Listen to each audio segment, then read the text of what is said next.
दोस्तों, आज की इस वीडियो में बात करूंगी श्रावस्ती कौशल का एक प्रमुख नगर था। भगवान बुद्ध के जीवन काल में यह कौशल देश की राजधानी थी। इसे बुद्धकालीन भारत के 6 महानगरों चंपा, राजगृह, श्रावस्ती, साकेत, कौशाम्बी और वाराणसी में से एक माना जाता था। आइए जानते हैं।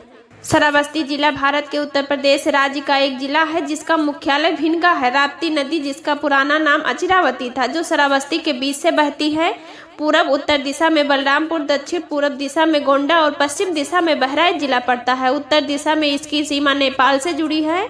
श्रावस्ती और बलरामपुर जनपदों में फैला सुहेलवा वन्यजीव जंगली जानवरों का एक हॉट स्पॉट है। सीमावर्ती जिले बहराइच से महज 40 किलोमीटर की दूरी पर स्थित है। श्रावस्ती जिले की पहचान विश्व के कोने कोने में आज बौद्ध तीर्थ स्थल के रूप में है। इस जनपद का गठन 22/5/1997 को हुआ। 13/1/2004 को शासन द्वारा इस जनपद का अस्तित्व समाप्त कर दिया गया था। पुनः जून 2004 को यह जनपद अस्तित्व में आया। बौद्ध ग्रंथों के अनुसार यहाँ 57,000 कुल रहते थे और कौशल नरेशों की आमदनी सबसे ज्यादा इसी नगर से हुआ करती थी। श्रावस्ती चौड़ी गहरी खाई से घिरा हुआ था, इसीलिए श्रावस्ती के आसपास एक सुरक्षा दीवार थी जिसमें हर दिशा में दरवाजे बने हुए थे।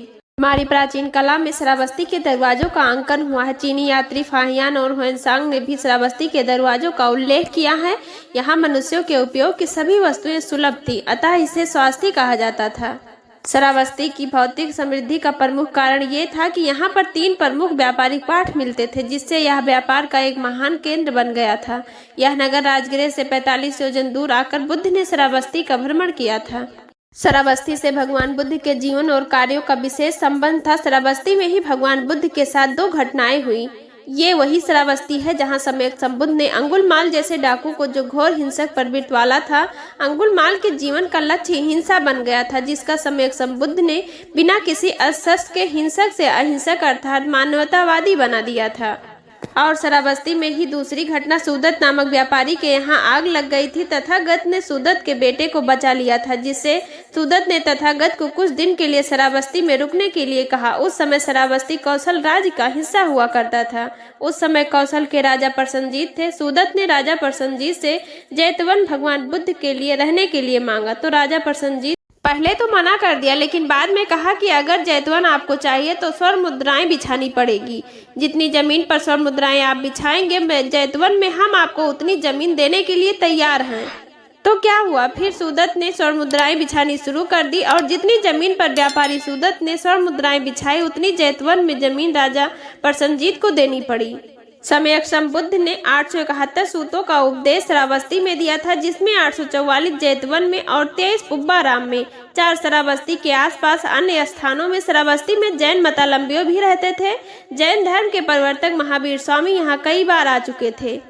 श्रावस्ती में जैन धर्म के तीसरे तीर्थंकर शंभवनाथ व 8वें तीर्थंकर चंद्रप्रभानाथ की जन्मस्थली थी। महावीर स्वामी ने यहाँ 1 वर्षावास व्यतीत किया था, जबकि सम्यक संबुद्ध ने 40 वर्षावास व्यतीत किया। जैन स्रोतों से पता चलता है कि कालांतर में श्रावस्ती आजीवक संप्रदाय के एक प्रमुख केंद्र बन गया। शिवालिक पर्वत श्रृंखला की तराई में स्थित यह क्षेत्र सघन वन व औषधियों वनस्पतियों से आच्छादित था।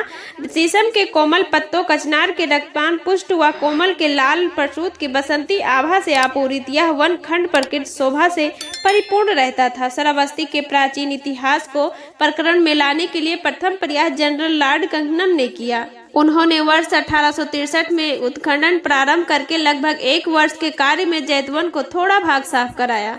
इसमें इनको सम्यक संबुद्ध के साथ फिर 4 इंच ऊंची प्रतिमा प्राप्त हुई, जिस पर अंकित लेख में इसका श्रावस्ती बिहार में स्थापित होना ज्ञात है। इस प्रतिमा के अंकित लेख में तिथि नष्ट हो गई, परंतु लिपिशस्त्र के आधार पर यह लेख कुषाण काल का प्रतीत होता है। जनपद का प्रमुख पर्यटन स्थल पर भगवान बुद्ध की तपोस्थली कटरा श्रावस्ती थाना इकौना में है। कटरा श्रावस्ती में बौद्ध धर्म अनुयायी द्वारा बौद्ध मंदिरों का निर्माण कराया गया है, जिसमें बौद्ध मंदिर, लंका मंदिर, चाइना मंदिर, दक्षिण कोरिया मंदिर के साथ साथ थाई बौद्ध मंदिर है।